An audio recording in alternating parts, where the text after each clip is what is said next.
आज का topic SRO 350 है, जो लेटेस्ट अपडेट आई है इसमें इसको हम डिस्कस करने वाले हैं। और न्यू डॉक्यूमेंट्स में कौन-कौन से पॉइंट हैं, इसमें सेल टैक्स में थोड़ा रिलीफ दिया गया है, तो उसको हम डिस्कस करने जा रहे हैं। तो ये डॉक्यूमेंट्स है जो 1 अगस्त 2024 को इशू हुआ है और इसमें काफ़ी सारे पॉइंट हैं जिसको हम स्टेप बाय स्टेप डिस्कस करते हैं।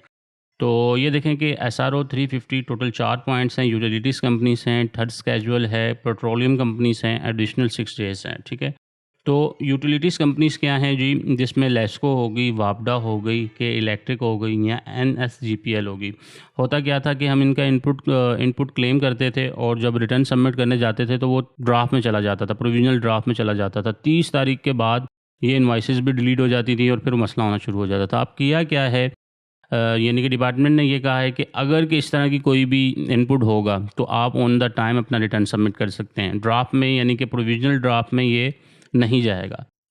और सेकंड पॉइंट था जी थर्ड स्केजुअल। थर्ड स्केजुअल जो प्रोडक्ट हम सेल करते हैं वो इसमें यानी जो मैन्युफैक्चरर होता है वो ऑन द टाइम ऑफ यानी कि सेल टैक्स पे कर देता है। और इसमें होती यानी कि थर्ड स्केजुअल प्रोडक्ट होती कौन सी है, जैसे जूसेस हो गए, सॉप्स हो गई, बिस्किट्स हो गए वगैरह वगैरह।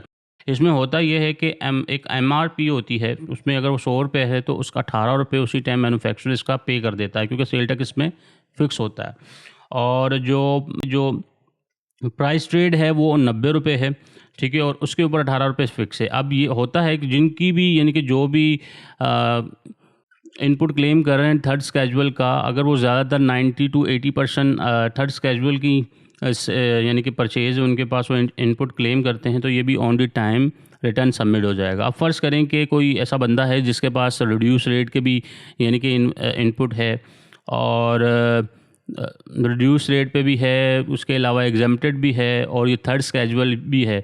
अगर इसमें मैक्सिमम 90 to 80% अगर थर्ड स्केजुअल होगा तो फिर तो टाइम पे हो जाएगा इनका रिटर्न।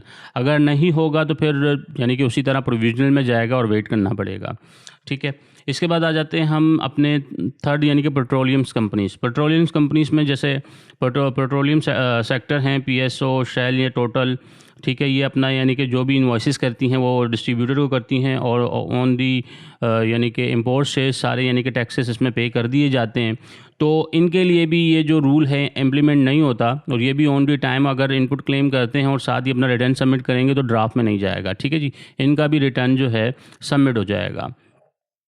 इसके बाद आ जाते हैं मेन पॉइंट पे। ये सबसे ज़्यादा इम्पोर्टेंट पॉइंट है, एडिशनल 6 डे जो 14 पॉइंट है। फ़र्ज़ करें कि अगर कोई शख्स हमारा यानी कि इनपुट 1000 रुपये है और इनपुट जो हमने क्लेम किया वो 500 रुपये है और जो हमारी लाइबिलिटी बनती है सेल टैक्स की 500 रुपये हम चालान बना के पे कर देते हैं, ठीक है। पे करने के बाद होता ये है कि हम जब अपना रिटर्न फाइल करने जाते हैं तो वो ड्राफ्ट में चला जाता है, प्रोविजनल ड्राफ्ट में चला जाता है, रिटर्न सबमिट नहीं होता। इससे पहले की बात बता रहा हूँ कि ड्राफ्ट में चला जाता था। होता क्या था कि फिर 30 तारीख के बाद जो इनवॉइसेस हैं वो डिलीट हो जाती थी, ठीक है। डिलीट हो जाने के बाद वो हमें पूरी की पूरी लाइबिलिटी पे करनी पड़ती थी। अब हुआ ये है कि अगर के हाँ, हम इनपुट क्लेम करते हैं और हमारा इनपुट यानी कि फ़र्ज़ करें कि 500 रुपये का इनपुट है और ये यानी कि जब हम अपना रिटर्न सबमिट करते हैं ड्राफ्ट पे जाता है। ड्राफ्ट पे जाने के बाद भी डिपार्टमेंट ने हमें 6 दिन और दिए हैं, 30 तारीख के बाद 6 दिन एडिशनल दिए हैं और कहा ये है यानी कि हमने करना क्या होगा कि जिस तरह इनवॉइसेस डिलीट हो जाती थी वो इनवॉइसेस डिलीट नहीं हुआ करेंगी। हमें एक मौका दिया जाएगा कि 6 तारीख जो 6 दिन हैं इसके अंदर अंदर आप अपने सप्लायर को पुश करके कि यार काइंडली अपना रिटर्न सबमिट करें ताकि मैं अपना इनपुट क्लेम कर सकूं, ठीक है। तो 6 दिन और हो गए, टोटल दिन इसमें 18 दिन यानी कि उन्होंने दे दिए हैं। 18 तारीख के बाद टोटल 18 दिन बनते हैं और 6 दिन अगले महीने के हैं, 30 के बाद 6 दिन मज़ीद दे दिए गए हैं। तो अगर कि कोई भी यानी कि इस तरह का मसला है तो पहले तो होता ये था कि इनवॉइसेस डिलीट हो जाती थी। अब एडिशनल जो 6 दिन हैं इसमें हम अपने सप्लायर को पुश कर सकते हैं तो काइंडली अपना रिटर्न सबमिट करें ताकि हम अपना इनपुट क्लेम कर सकें और हमारी जो लाइबिलिटी है उसको जो हमने पे किया हुआ है वो उसी तरह दे। तो एक ये छोटी सी अपडेट थी और इस टॉपिक के हवाले से कोई भी आपकी क्वेश्चन या क्यूरी है आप मुझे कमेंट सेक्शन में पूछ सकते हैं। अपनी दुआओं में याद रखिएगा। अल्लाह हाफिज़।